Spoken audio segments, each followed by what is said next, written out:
Hello students, welcome to all about civil concrete technology. इसमें हम second unit पढ़ रहे हैं जिसमें हम इंग्रेडिएंट्स ऑफ कंक्रीट पढ़ रहे हैं, यानी कि कंक्रीट बनाने के लिए क्या क्या चीज़ों की रिक्वायरमेंट हमें होती है। उन चीज़ों के बारे में हमने इंट्रोडक्शन देखा और अभी हम एक एक मटेरियल को डिटेल में यहाँ पर पढ़ रहे हैं। तो सबसे पहला मटेरियल है सीमेंट। तो लास्ट लेक्चर में हमने सीमेंट का बेसिक देख लिया था कि सीमेंट कैसा मटेरियल होता है और इसकी मैन्युफैक्चरिंग कैसे होती है, क्योंकि बेसिक जो भी जानकारियां हैं वो हमारे लिए जानना बहुत ही ज़रूरी है ताकि हमें पता चल पाए कौन सा सीमेंट का यूज़ कहाँ पर बेस्ट है, क्या क्या क्वालिटीज़ हैं सीमेंट की। तो ये सब जानने के लिए हम सीमेंट के बारे में पढ़ रहे हैं। तो हमने पढ़ा था कि एसेंशियल कंपोनेंट यानी कि सीमेंट के अंदर जितनी भी चीज़ें प्रेजेंट होती हैं उनमें से इम्पॉर्टेंट क्या क्या है। तो इम्पॉर्टेंट केमिकल, अगर केमिकली हम देखें यानी कि सीमेंट के अंदर क्या क्या चीज़ें प्रेजेंट हैं तो हमें पता चलता है कि ये मिक्सचर है कैल्शियम सिलिकेट का और साथ में इसमें कैल्शियम एल्यूमिनेट भी है जो वाटर के साथ रिएक्ट होता है और जिसकी वजह से सीमेंट सेट हो जाता है यानी कि हार्ड हो जाता है और जिस शेप में हम डालते हैं उस शेप में हार्ड होके स्ट्रेंथ देता है। तो कैल्शियम सिलिकेट और कैल्शियम एल्यूमिनेट प्रेजेंट होता है सीमेंट के अंदर। अब कैल्शियम कहाँ से आता है? कैल्शियम आता है लाइमस्टोन और क्ले के साथ, और शेल से हमें मिलता है सिलिका और एल्यूमिना। कैल्शियम सिलिकेट और कैल्शियम एल्यूमिनेट दो चीज़ों की ज़रूरत है। तो कैल्शियम आ जाता है हमारे पास लाइमस्टोन या फिर क्ले से, और शेल से हमें मिल जाता है सिलिका और एल्यूमिना। फिर the mix is completed with the addition. अब इतना तो हम मिक्स कर देते हैं, लेकिन हम इसमें इसके साथ साथ 5% एड मिक्सचर भी डालते हैं।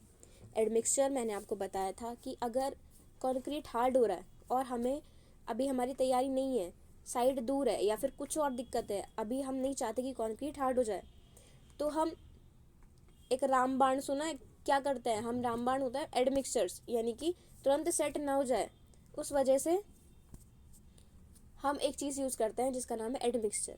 एड मिक्सचर डाल के अगर हमें टाइम को बढ़ाना है, यानी कि सपोज सेटिंग टाइम 20 मिनट है और हमें तैयारी हो नहीं पाई है, हमें साइट पर भी पहुंचने में टाइम लग रहा है, और अगर साइट पर ही बना रहे हैं तो हमें कुछ तैयारी करने में टाइम लग रहा है, तो हम क्या करते हैं उसके अंदर एड मिक्सचर मिक्स कर देते हैं, जिससे कि उसका सेटिंग टाइम बढ़ के 20 मिनट से बढ़कर 30 या 40 मिनट हो जाता है। अब हमें एक्स्ट्रा टाइम मिल जाता है तो हम उसमें कंप्लीट कर लेते हैं। ऐसे ही अगर टाइम ज़्यादा सेट होने का लेकिन हमें जल्दी सेट करवाना है, आगे हम देख रहे हैं कि बारिश आने वाली है, हम चाहते हैं उससे पहले पहले सेट हो जाए, तो हम क्या करते हैं एड मिक्सचर डाल देते हैं। एड मिक्सचर से सीमेंट जो कंक्रीट है वो जल्दी सेट हो जाता है। तो ये सब चीज़ें सेटिंग टाइम के लिए हैं। तो सेटिंग टाइम के लिए हम पहले से ही सीमेंट के अंदर 5% जिप्सम डाल देते हैं। जिप्सम से क्या होता है? जिप्सम से सेटिंग टाइम बढ़ जाता है, यानी कि अगर तुरंत कैल्शियम एल्यूमिनेट और कैल्शियम सिलिकेट के अंदर वाटर डलेगा तो तुरंत हार्ड हो जाता है, लेकिन जब हम 5% जिप्सम डाल देते हैं तो जिप्सम डालने से सेटिंग टाइम बढ़ जाता है, रिटार्ड हो जाता है, यानी कि अब जो 10 मिनट लग रहे थे सेट होने में वो 20 मिनट लगेंगे। फिर इसके बाद हमने पोर्टलैंड सीमेंट पढ़ा था, जो सबसे ज़्यादा वाइडली प्रोड्यूस सीमेंट है, यानी कि जहाँ पर भी देखें प्रोडक्शन बहुत ही ज़्यादा लेवल पर प्रोडक्शन है इस सीमेंट का, तो वो सीमेंट होता है पोर्टलैंड सीमेंट। अब इसका नाम पोर्टलैंड क्यों है? इसका नाम पोर्टलैंड इसलिए क्योंकि ये पोर्टलैंड स्टोन जैसा दिखता है, इसलिए हम इसको पोर्टलैंड सीमेंट बोलते हैं।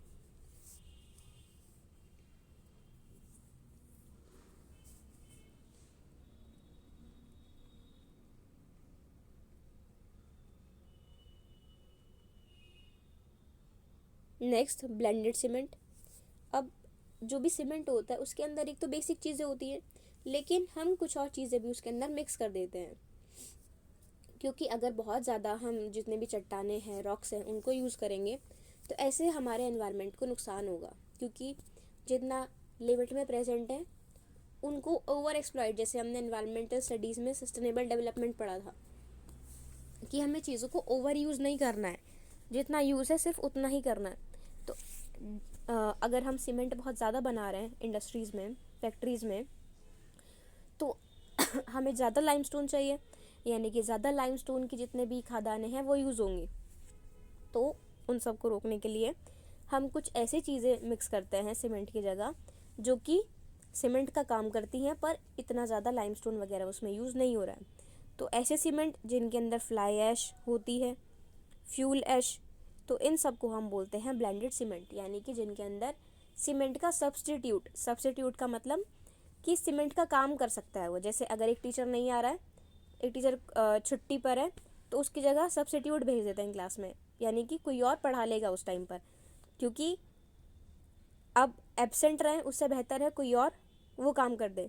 तो सेम चीज़, सीमेंट अगर लाइमस्टोन अवेलेबल नहीं है तो हम कोई और चीज़ यूज़ करके सीमेंट बना लेते हैं, जैसे कि फ्लाई ऐश।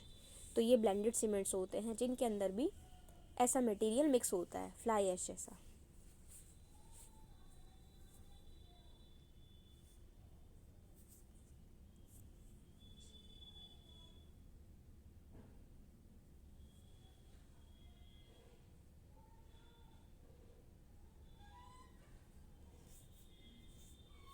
नेक्स्ट है हमारे पास basic minerals use to make cement. क्या क्या बेसिक मिनरल्स होते हैं जो कि सीमेंट बनाने के लिए यूज़ होते हैं? तो बेसिक हमारे पास है लाइमस्टोन। कैल्शियम का जो सोर्स है, तो हमने बताया था कि अलग अलग चट्टानें होती हैं, लाइमस्टोन के डिपॉजिट होते हैं जहाँ से हमें लाइमस्टोन मिल जाता है। इसके बारे में हम पढ़ चुके हैं। फिर इसके बाद नेक्स्ट है शेल। ये जो आपको चट्टान दिख रही है, अब इसमें आप देख रहे हैं कि अलग अलग लेयर्स बनी हैं। तो जो इस टाइप का मटेरियल होता है उसको हम बोलते हैं शेल। और शेल से हमें क्या मिलता है? शेल से हमें एल्यूमिनेट मिल जाता है और सिलिकेट मिल जाता है।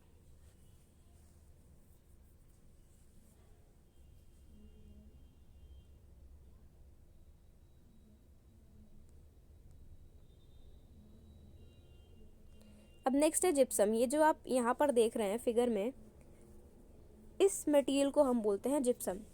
जिप्सम आप हमेशा याद रख लेना कि जिप्सम रिटार्डर होता है। बहुत क्वेश्चन पूछा जाता है एमसीक्यू जब आप जॉब वाले एग्ज़ाम देंगे तो उसमें, कि जिप्सम क्या है, एक्सेलरेटर है कि रिटार्डर है? तो जिप्सम रिटार्डर होता है, यानी कि जितना भी सेटिंग टाइम है, जितने टाइम में सीमेंट हार्ड हो जा रहा है तो उसको वो बढ़ा देता है, तो रिटार्डर है, रिटार्ड कर रहा है और बढ़ा रहा है टाइम को। तो जिप्सम के बारे में है, gypsum is a soft sulphate mineral composed of calcium sulphate and sulphate dehydrate. अब कैल्शियम एक सॉफ्ट सल्फेट मिनरल है, सल्फेट का मिनरल है जो कि सॉफ्ट है, और इसके अंदर क्या क्या होता है? इसके अंदर कैल्शियम सल्फेट डिहाइड्रेट होता है, यानी कि वाटर वहाँ से हट जाता है तो डिहाइड्रेट है, और कैल्शियम सल्फेट प्रेजेंट होता है।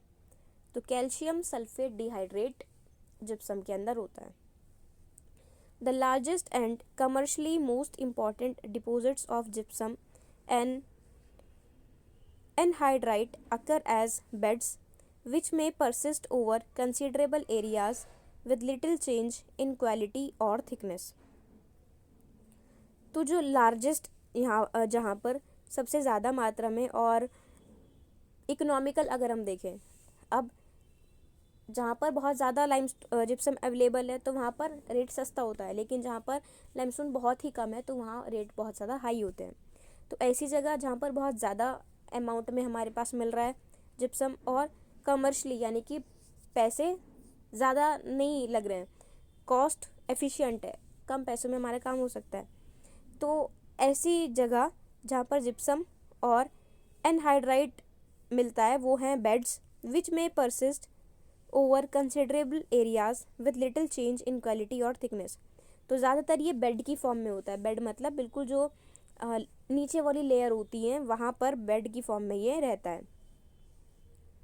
और अलग अलग जगह पर अगर जाएंगे तो थोड़ा सा क्वालिटी में फ़र्क होता है, थोड़ा सा थिकनेस में फ़र्क होता है, क्योंकि वो हर चीज़, जैसे हर जगह के पानी का टेस्ट अलग है, तो सेम चीज़ रॉक्स के साथ भी है, चट्टानों के साथ भी है। हम अलग अलग एरियाज़ पर जाएंगे तो हमें उनके अंदर भी चेंज देखने के लिए मिलेगा।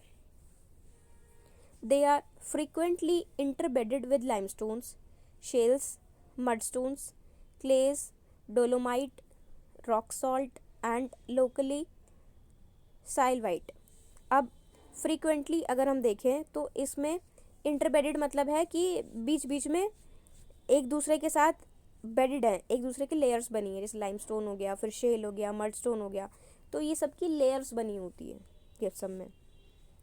Although gypsum is widely distributed through out and has historically been exploited in a large number of locations। ये वहाँ की बात है, ये हमें नहीं पढ़ना है। About 20% of gypsum goes towards cement production। अब 20% जितना भी जिप्सम किसी एरिया में होता है तो वहाँ के लगभग 20% तो सीमेंट प्रोडक्शन के लिए चला ही जाता है, क्योंकि जितना भी सीमेंट बनेगा सबके लिए 5% जिप्सम हमें चाहिए चाहिए। तो 20% सीमेंट जितना भी चट्टान की फॉर्म में है या रॉक की फॉर्म में है वो यूज़ हो जाता है सीमेंट बनाने के लिए। ठीक है, जिप्सम की बात यहाँ से क्लियर है, तो आप इसको रीड कर लो। थर्ड पॉइंट इसमें छोड़ देना, क्योंकि ये इंग्लैंड वगैरह के बारे में हमें नहीं पढ़ना है, हमें सिर्फ इसका बेसिक कॉम्पोजिशन देखना है अभी।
ओके, जिप्सम यहाँ से पढ़ लिया आपने। नेक्स्ट देखते हैं cement substitutes. A number of by products from other industries can be blended with Portland cement which can be improve performance but also increase the recycled content and reduce the ECO2 content of the concrete। अब by product क्या होते हैं, जैसे industry में हम कुछ बना रहे हैं तो साथ में हमें जिसकी ज़रूरत भी नहीं है वो भी प्रोड्यूस हो जाता है। जैसे हम मान सकते हैं कि वेस्ट साथ में बन रहा है, शर्ट बना रहे हैं तो शर्ट की हमने कटिंग कर ली, लेकिन कुछ जो कपड़ा साथ में बच गया तो वो नहीं यूज़ हो रहा था, तो वो एक बाय प्रोडक्ट है। तो अब उसका यूज़ क्या हुआ कि जो कटिंग थी कपड़े की उसका मास्क बनाया जा सकता है इस टाइम पर, तो वो बाय प्रोडक्ट हो गया, वो किसी और चीज़ में यूज़ हो गया। तो सेम चीज़ यहाँ पर है, जैसे कुछ इंडस्ट्रीज़ में बाय प्रोडक्ट बनता है तो उस बाय प्रोडक्ट को यहाँ पर यूज़ करके हम सीमेंट के साथ मिक्स कर देते हैं और उसका भी पोर्टलैंड सीमेंट बना देते हैं। अब इससे वो जो मटेरियल है वो रिसाइकल भी हो जाता है और उसका प्रॉपर यूज़ भी हो जाता है। The use of these secondary material utilizes material which might otherwise be disposed in landfill। अब अच्छी बात क्या हुई कि वो जो मटेरियल वेस्ट होने वाला था अब उसका यूज़ हो गया, तो ये प्लस पॉइंट है। तो ये सीमेंट सब्स्टिट्यूट है।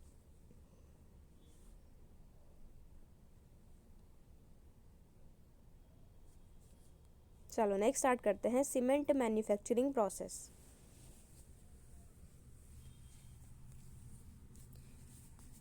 अब हम इसमें पढ़ेंगे कि सीमेंट को जो मैन्युफैक्चर हम करते हैं तो सीमेंट को मैन्युफैक्चर करने का क्या क्या तरीका है, अलग अलग जो स्टेप्स होते हैं हम कैसे फॉलो करते हैं और कैसे सीमेंट बन जाता है।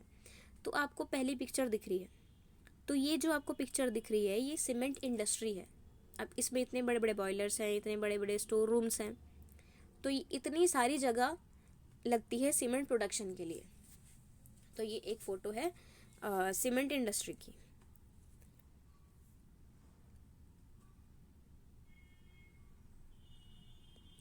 अब नेक्स्ट एक और फिगर दिख रही है, तो इस फिगर में कुछ डायग्राम बना रखे हैं, 1 से 2 से 3 फिर 4 फिर 5, इस तरीके के स्टेप्स दे रखे हैं।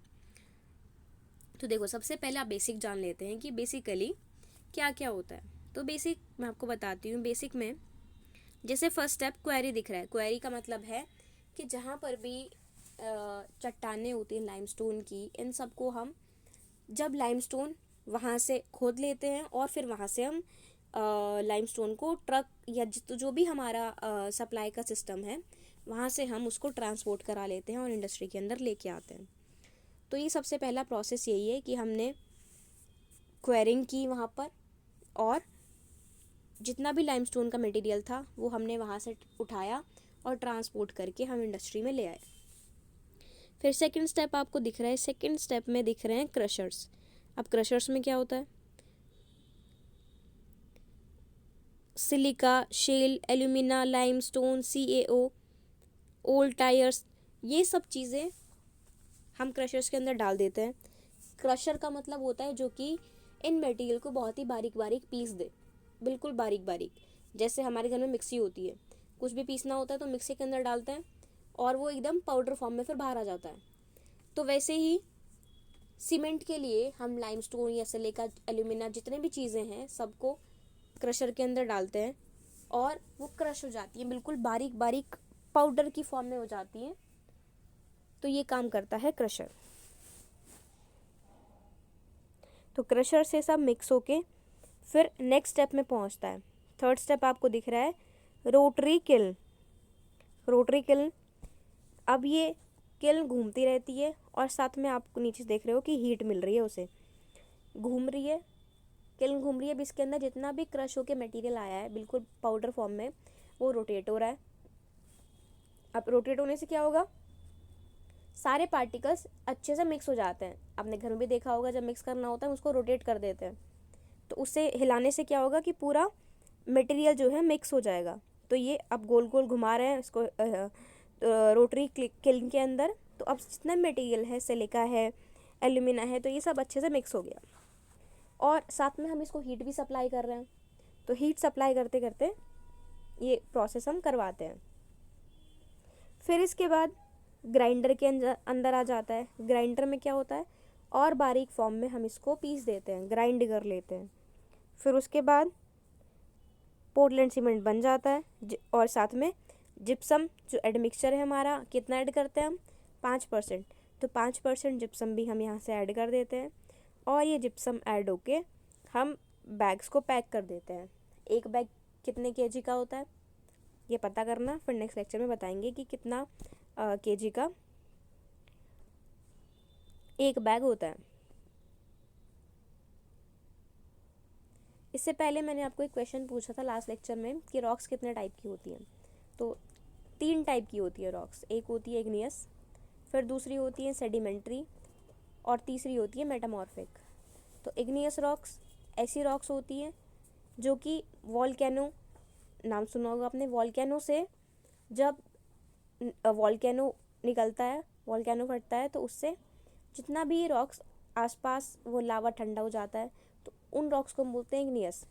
फिर टेम्परेचर, प्रेशर उन पर लगता रहता है, ट्रांसफॉर्म होती रहती हैं वो, तो जो रॉक बन जाती है उसको हम बोलते हैं सेडिमेंट्री। और फिर इन पर जब बहुत टाइम तक टेम्परेचर, हीट रहती है, तो फिर जो तीसरी टाइप की रॉक बन जाती हैं मेटामॉर्फिक। तो ये 3 बेसिक रॉक्स होती हैं। सिलेबस में हुआ तो हम ये कवर करेंगे। हम इसमें कोई टर्म आई थी सेडिमेंट्री रॉक, तो इसलिए मैंने आपको बता दिया कि 3 रॉक्स होती हैं, और लास्ट लेक्चर में मैंने आपसे ये पूछा भी था। कंटिन्यू करते हैं फिलहाल अभी के टॉपिक में।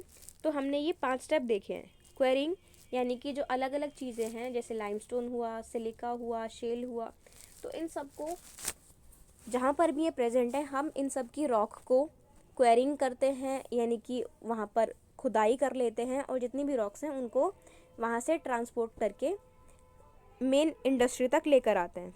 इंडस्ट्री में लेकर आने के बाद हम इनको क्रशर में डालते हैं। अब क्रशर में ये छोटे छोटे पार्टिकल के अंदर बिल्कुल टूट जाते हैं, छोटे छोटे पार्टिकल के अंदर पिस जाते हैं। अब सारी चीज़ें क्रशर के अंदर रहकर पिस जाएंगी, तो उसके बाद हम इसे नेक्स्ट स्टेप में भेजते हैं। नेक्स्ट स्टेप है हमारे पास रोटरी किल्न। रोटरी किल्न के अंदर क्या होता है? रोटरी किल्न में एक सिलेंडर टाइप होता है बड़ा सा, जो रोटेट होता है। अब रोटेट होने से क्या होगा, जितनी भी चीज़ें आई हैं चाहे वो सिलिका हो, चाहे वो एल्यूमिना हो, चाहे वो लाइमस्टोन हो पिसा हुआ, तो ये सब मिक्स हो जाएंगे। ये सब मिक्स हो जाते हैं। इसके बाद हम इसमें हीट सप्लाई करते हैं। हीट सप्लाई करने के बाद एक कंटेनर में जितना ही मटेरियल आया है इसको डालते हैं, और साथ में एड मिक्सचर कौन सा है हमारे पास, जिप्सम, 5% जिप्सम हम इसमें ऐड करते हैं, जिससे कि सेटिंग टाइम के अंदर चेंज ना आए, जल्दी से सेट ना हो जाए, थोड़ा टाइम लेकर सेट हो। तो 5% जिप्सम हम इसमें ऐड कर देते हैं, और जब ये मिला देते हैं हम जिप्सम इसमें, अच्छे से मिक्स करके हम इसे बैग्स में पैक कर देते हैं। तो जैसे लास्ट स्टेप में आपको बैग्स दिख रहे हैं, इसके बाद पैकिंग हो जाती है और सीमेंट यहाँ से हमारा रेडी हो जाता है ट्रांसपोर्टेशन के लिए।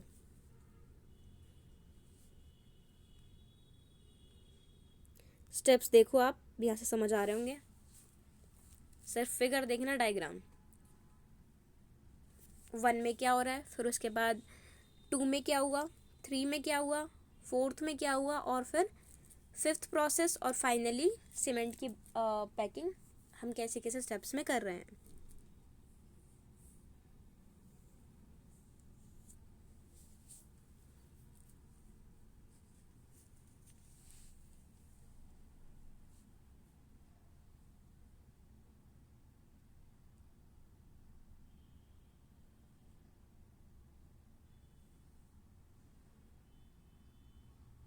ओके, जो इसका प्रोसेस है यहाँ का भी हम इंट्रोडक्शन देख लेते हैं। तो प्रोसेस का इंट्रोडक्शन क्या है, limestone, shale, silica and iron oxides are quarried from the ground. Already some limestone already contain enough silica. अब जो फर्स्ट स्टेप है हमारा, फर्स्ट स्टेप में क्या क्या हुआ, limestone, shale, silica, iron oxide को हम क्वेरी करते हैं। क्वेरी यानी कि वही खोद देते हैं, जितना भी चट्टानें मिलती हैं क्वेरिंग करते हैं और उनको अपनी इंडस्ट्री के लिए रखते हैं। अब कुछ लाइमस्टोन्स के अंदर पहले से ही काफ़ी सिलिका प्रेजेंट होती है। Second option, rock materials are run through a crusher that turns rock into smaller pieces. अब रॉक जो भी थी, अब रॉक आप जानते हो कितने बड़े बड़े पत्थर टाइप होते हैं, चट्टानें होती हैं, तो हम क्रशर के अंदर ये सब डालते हैं, जिससे कि वो बहुत ही छोटे छोटे पीसेस या फिर पाउडर के अंदर वो कन्वर्ट हो जाती है, तो क्रश हो जाते हैं वहाँ पर। फिर उसके बाद third step, crushed limestone plus silica plus shale plus iron oxide are mix together and run through a rotary kiln. ये सब चीज़ों को हम एक किल्न के अंदर मिक्स कराते हैं, सिलिका, शेल, आयरन ऑक्साइड और जितनी भी चीज़ें सीमेंट के लिए हमें ज़रूरी हैं। फिर उसके बाद rotary kiln continuously mixes ingredients and calcines limestone so that CO2 is driven off from forming clinker. अब ये किल्न को हम लगातार ये घूमती रहती है, जिसकी वजह से सारे इंग्रेडिएंट्स यानी कि जितने भी सामान हमने उसके अंदर डाले हैं वो सब मिक्स होते रहते हैं, और साथ में लाइमस्टोन का कैल्सिनेशन होता रहता है, जिससे कि CO2 जितनी भी प्रेजेंट है उसके अंदर वो वहाँ से हटती रहती है। फिर next step, clinker is ground to fine powder and mixed with gypsum helps moderate how fast the cement sets then bagged for cell.